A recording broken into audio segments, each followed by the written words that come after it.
Have you ever seen this happen? You're with a loved one and they're doing a task they've done 1,000 times, making coffee, getting dressed, and suddenly the routine just breaks. One day it's perfect, the next it's all out of order. Well, it turns out this is often more than just a simple memory slip. It's a breakdown in a sequence, and there's a really powerful way we can help mend that broken chain. So let me tell you about a man we'll call Mr. H. Now, Mr. H knew his coffee. He knew where the grounds went, he knew which button to press, he knew what a full pot looked like. All the individual pieces of the puzzle, they were all there in his mind. But for some reason, every single morning, something would just go wrong. Maybe he'd forget to hit start, or he'd turn it on, and then immediately turn it right back off. His daughter, understandably, thought it was a memory problem. But a behavioral analyst who looked at the situation saw something else entirely. They saw a broken chain. See, this isn't about someone failing at a task. It's about the routine itself, the sequence, losing its connections. The problem wasn't any single action. It was the link between the actions that had snapped. And this is a huge challenge for so many aging adults. It's not the task itself that's so hard.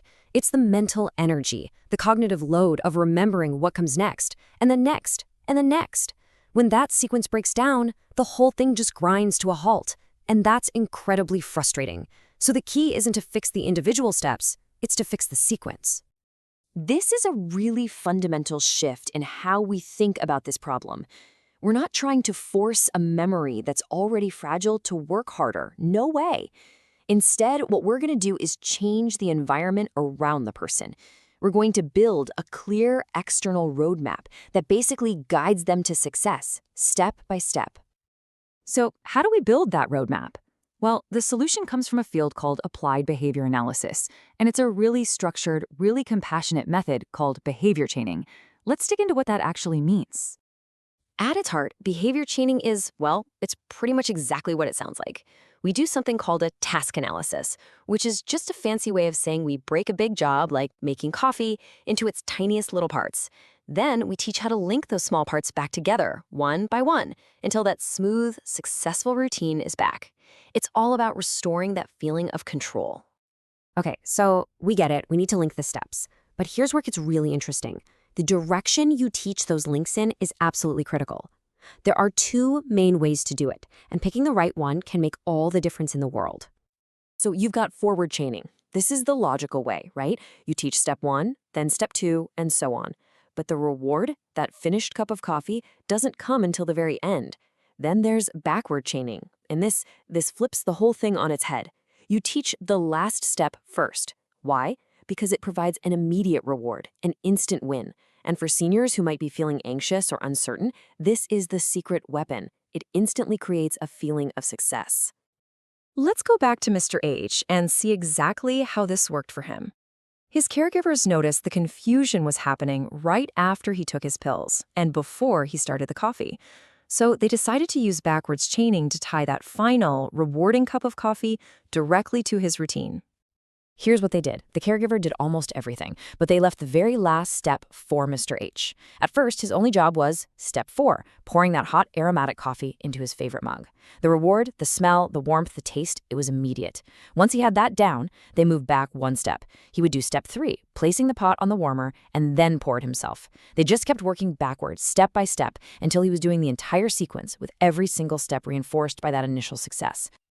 And this is the beautiful part. In just 2 weeks, the routine was completely restored.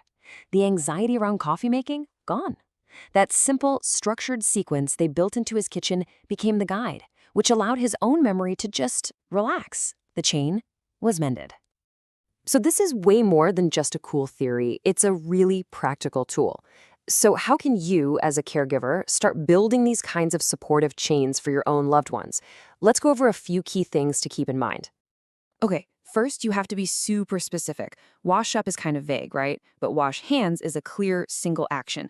Second, visuals are your best friend. I'm talking large, clear pictures for every single step. Third, laminated checklists are fantastic because they let someone physically check off a step when it's done, which really reinforces that feeling of completion.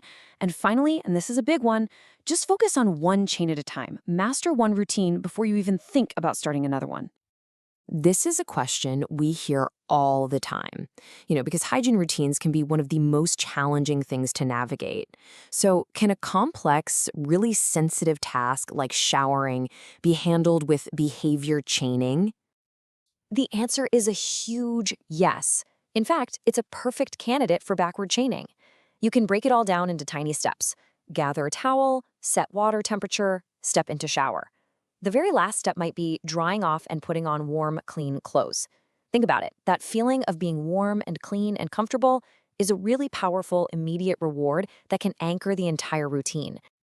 When you zoom out, you start to see that behavior chaining isn't just a clever technique.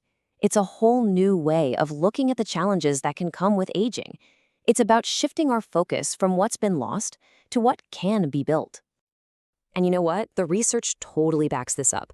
Study after study shows that this kind of structured, systematic teaching is incredibly effective. Not just for getting skills back, but for promoting that crucial sense of self-efficacy, that core belief that says, hey, I can still do this. At the end of the day, we're not fighting a battle against memory loss here. We're more like architects or designers. We're compassionately reshaping a person's world to make success the easiest possible outcome and preserving their dignity every single step of the way. And that's really the big idea I want to leave you with.